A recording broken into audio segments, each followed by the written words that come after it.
Hey everybody, what is going on? I hope you guys are all doing well and welcome to another tutorial video. In this video, I'm going to be explaining to you guys how you can add a contact form onto your site on WordPress. So let's get right into it.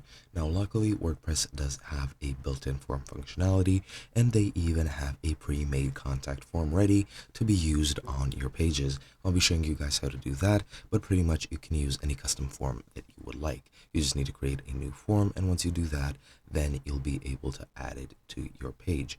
Now, if we want to go ahead and actually, use the forms, what we need to do is we gotta go into pages, then click on add new page if you want to create a new one, or just go to an existing page. It really doesn't matter. And once you're here, I'll just create a blank page and add whichever title I want, for example, contact me.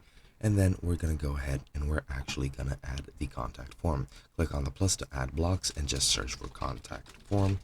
And you'll get this with an open envelope. Just click it and drag it over into your site. And voila, you have your contact form. You can customize it to your heart's content. You have the name and email, which are required, and then the message field, which is not required. You can make them required by clicking this asterisk here if you want, or if you want to select it, you can just select the parent form, and then you can select the style. You can change the columns, groups, and everything. And that is pretty much it. Now, of course, you can use custom forms for this.